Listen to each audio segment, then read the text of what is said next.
পৃথিবীতে কোনো মানুষই সৌভাগ্য নিয়ে জন্মায় না, কর্মের মাধ্যমে নিজের ভাগ্যকে করে নিতে হয়। নিষ্ঠা, একাগ্রতা ও কঠোর পরিশ্রমের মাধ্যমে মানুষ জীবনের সফলতা অর্জন করতে পারে। তাই তো বলা হয় পরিশ্রম সফলতার চাবিকাঠি। আজকের গল্প এমন একজন ব্যক্তিকে নিয়ে, যে বারবার হেরে যাওয়ার পরও আবার নতুন করে উঠে দাঁড়িয়েছে এবং শেষ পর্যন্ত সফলতাকে ছিনিয়ে নিয়েছে। এই সফলতার অর্জন করার জন্য তাকে পার করতে হয়েছে অনেক কঠিন থেকে কঠিনতম রাস্তা। এটা এমন একটা গল্প যা মানুষের জীবনকে দেখার দৃষ্টি বদলে দেবে, মানুষকে শেখাবে যে কিভাবে মানুষের জীবনকে বদলে দিতে হয়। তাহলে আর কথা বাড়াবো না, শুরু করি আজকের গল্প। একজন সাধারণ ছেলে কিভাবে অসাধারণ হয়ে উঠেছে। জীবন সত্যিই অদম্য, যে তার লড়াইয়ের এক নজরবিহীন কাহিনী। তাই লড়াই নিয়ে লেখা হয়েছে বইও। দ্বাদশের পরীক্ষায় ফেল করেন মনোজ কুমার শর্মা। অটোও চালিয়েছেন, ফুটপাতে ঘুমিয়েছেন। অদম্য যে তার লড়াইয়ের পর সেই মনোজ কুমার শর্মাই আইপিএস অফিসার। জিততে গেলে লড়তে হবে। চুম্বকে আইপিএস মনোজ কুমার শর্মার কাহিনী। দ্বাদশের পরীক্ষায় পাস করতে পারেননি, কখনো আবার বাড়ি ছেড়ে রাত কাটিয়েছেন ফুটপাতে। বড়লোকের বাড়ির কুকুরের দেখভালও করেছেন তিনি। অটো চালিয়ে কাজ করছেন তিনি। কি করেননি জীবনে, তবে লড়াই ছাড়েননি। আইপিএস মনোজ কুমার শর্মার জীবন সত্যিই অদম্য, যে তার লড়াইয়ের এক নজরবিহীন কাহিনী।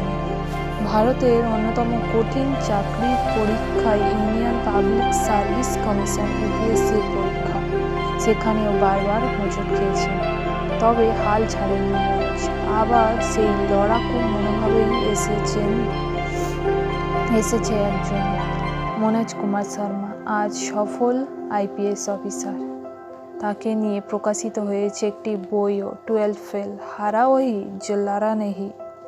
মধ্যপ্রদেশের মোরেনার বাসিন্দা মনোজ কুমার শর্মা ছোট থেকে গড়পড়তা ছাত্র ছিলেন। অবাক লাগলেও দশম শ্রেণীর পরীক্ষায় দ্বিতীয় বিভাগে কোনো ক্রমে পাস করেন। দ্বাদশের হিন্দি ছাড়া সব বিষয় ফেল। শোনা যায় পরীক্ষায় নকল করতে পারলে হয়তো এমন ফল হতো না। আর তখন মনোজের চোখে বড় কোনো স্বপ্নও ছিল না। কোনো মতে দ্বাদশ পাস করে একটা চাকরি করবেন ভেবেছিলেন। তবে সেই আর হলো কই। ভাইয়ের সঙ্গে এরপর অটো চালাতে শুরু করেন মনোজ। জীবনের চাকা ঘুরিয়ে দিল অটো। একবার পুলিশ মনোজ শর্মার অটোটি আটক করে। অটো ছাড়তে মহকুমা শাসকের অফিসে যান মনোজ।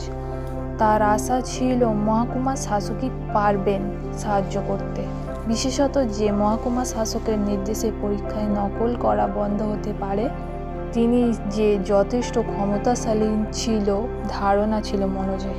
তবে মহকুমা শাসকের কাছে গিয়ে অটো ছাড়ানো নিয়ে কোনো কথা হয়নি, বরং সাক্ষাৎই বদলে দেয় মনোজের জীবনের গতিপথ।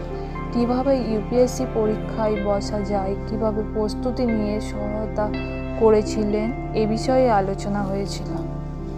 মনোজ সেদিনই ঠিক করে ফেলেন ইউপিএসসি পরীক্ষায় বসবেন। ফুটপাত থেকে লড়াই।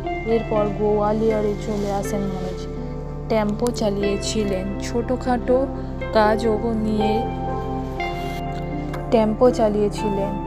ছোটোখাটো কাজ করে নিজের লড়াই শুরু করেন।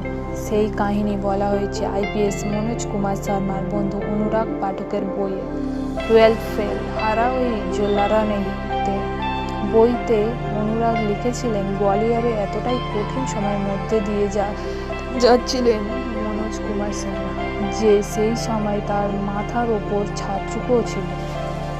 ফুটপাতে ভিখারিদের সঙ্গে ঘুমাতে হয়েছে তাকে। এক সময় লাইব্রেরিতে লাইব্রেরিয়ান কাম পিয়নের কাজ পেয়ে যান মনোজ। কাজের সঙ্গে পেয়ে যান প্রচুর বই পড়ার সুযোগ, যা তাকে নতুন দিশা দেখায়। লড়াইয়ের শক্তি শ্রদ্ধা। গোয়ালিয়র থেকে মনোজ চলে আসেন দিল্লি। শোনা যায় সেখানে ধনী পরিবারের কুকুরদের দেখভাল করার মতো কাজও তাকে করতে হয়েছে। তবে লড়াই বন্ধ হয়নি। প্রথম থেকে মনোজ কুমার শর্মাকে প্রতি পদক্ষেপে সমর্থন করেছিলেন তার প্রেমিকা। ইউপিএসসি পরীক্ষায় পরপর 3বার ব্যর্থ, শেষ পর্যন্ত চতুর্থবারে 121 র্যাঙ্ক করেন মনোজ কুমার শর্মা। মনোজ কুমার শর্মা সফল হয়েছেন। তোমরাও চেষ্টা করতে থাকো, একদিন ঠিকই সফল হবে। ভয় পেয়ে থমকে গেলে হবে না, পরিশ্রম করতে হবে, লড়তে হবে, জিততে হবে। আর ভিডিওটি সাবস্ক্রাইব করে দিন ভালো লাগলে।